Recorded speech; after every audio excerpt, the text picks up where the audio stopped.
ഈ റെസ്റ്റോറൻറ്റുകളിലും തട്ടുകടയിലും ഒക്കെ കിട്ടുന്ന നല്ല കറുത്ത മസാല പിടിച്ച ബീഫ് ഫ്രൈ ഉണ്ടല്ലോ, ഇത് കണ്ടിട്ട് കൊതി വരാത്ത മലയാളികൾ ഉണ്ടാവില്ല.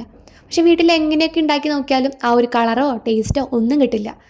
എന്നാൽ വളരെ എളുപ്പത്തിൽ വീട്ടിൽ തന്നെയുള്ള ഇൻഗ്രീഡിയൻസ് ഒക്കെ വെച്ചിട്ട് ഇതെങ്ങനെ ഉണ്ടാക്കാൻ നോക്കിയാലോ.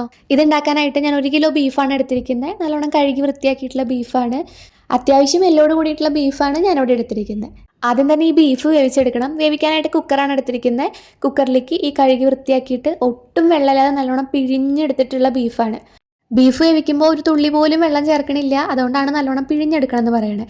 ഇതിലേക്ക് ഇനി ഒരു 1/2 ടീസ്പൂൺ ഉപ്പ്, 1/2 ടീസ്പൂൺ മഞ്ഞൾപ്പൊടി, 1/4 ടീസ്പൂൺ ഗരം മസാലയും 1/4 ടീസ്പൂൺ കുരുമുളക് പൊടിയും, ഇത്രയും സാധനങ്ങൾ ഇട്ടിട്ട് കൈ വെച്ചിട്ട് നല്ലോണം ഒന്ന് മിക്സ് ചെയ്ത് കൊടുക്കുക. ഒട്ടും വെള്ളം ചേർക്കാത്തതുകൊണ്ട് തന്നെ നമ്മൾ ഇട്ട മസാലകളൊക്കെ ബീഫിൻ്റെ എല്ലാ ഭാഗത്തും ആവാൻ വേണ്ടിയിട്ടാണ് ഇതുപോലെ കൈ വെച്ചിട്ട് മിക്സ് ചെയ്ത് കൊടുക്കുന്നത്. സ്പൂൺ വെച്ചിട്ടൊന്ന് മിക്സ് ചെയ്താൽ ഇതുപോലെ എല്ലാ ഭാഗത്തും ആവില്ല. ഇനി കുക്കർ അടച്ചു വെച്ചിട്ട് ഹൈ ഫ്ലെയിമിൽ വെച്ചിട്ട് വേവിച്ചെടുക്കുകയാണ് ചെയ്തത്. ഞാൻ ആദ്യം ഒരു 3 വിസിലടിച്ച് നോക്കി.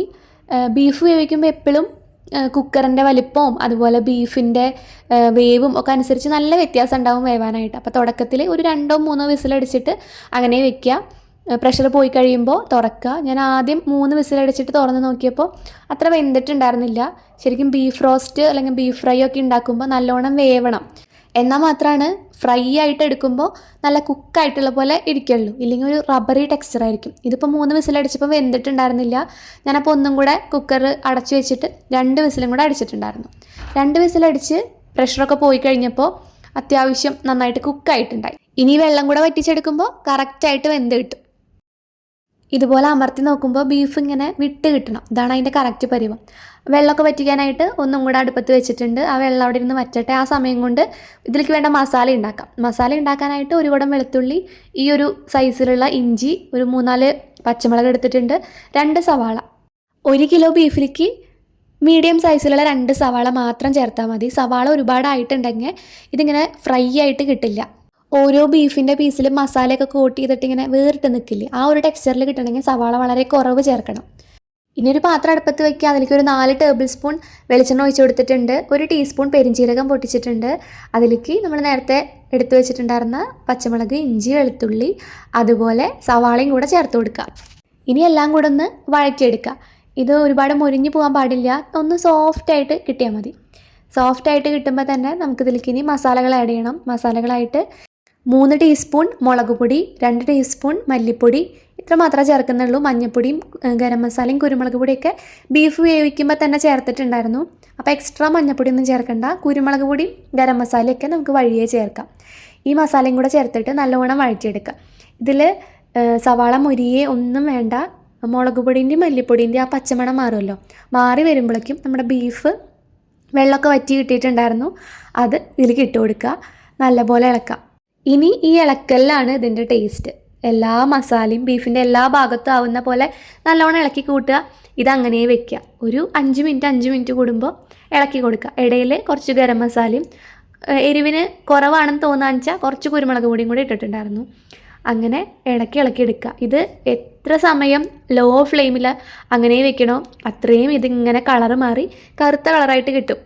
സവാളയൊക്കെ നല്ലോണം മുരിഞ്ഞതിന് ശേഷമാണ് ബീഫ് ഇടണതെന്ന് വെച്ചിട്ടുണ്ടെങ്കിൽ ബീഫ് മുരിഞ്ഞ് വരുമ്പോഴേക്കും സവാള നല്ലോണം കരിഞ്ഞു പോവും. അതുകൊണ്ടാണ് സവാള ഒന്ന് വഴന്ന് വന്നപ്പോഴേക്കും നമ്മൾ ബീഫ് ഇട്ടത്. ഇനി ആ മുളക് പൊടിയും എല്ലാ മസാലയും എല്ലാം കൂടെ നല്ലോണം മുരിഞ്ഞ് കറക്റ്റ് ടെക്സ്ചറായിട്ട് കിട്ടും. ഇതിൻ്റെ ഇടയിൽ നമ്മൾ കുറച്ച് ചില്ലി ഫ്ലേക്സ് ഇട്ട് കൊടുത്തിട്ടുണ്ടായിരുന്നു.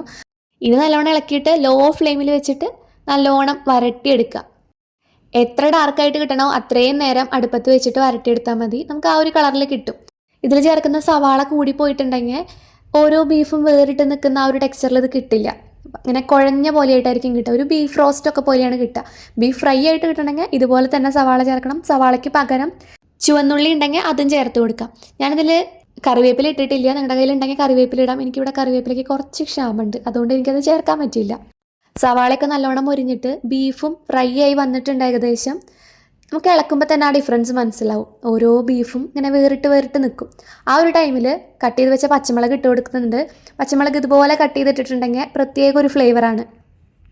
ഞാൻ നേരത്തെ പറഞ്ഞില്ല, ഇത് എത്ര നേരം അടുപ്പത്ത് വെക്കണോ അത്രയും ഡാർക്കായിട്ട് കിട്ടും.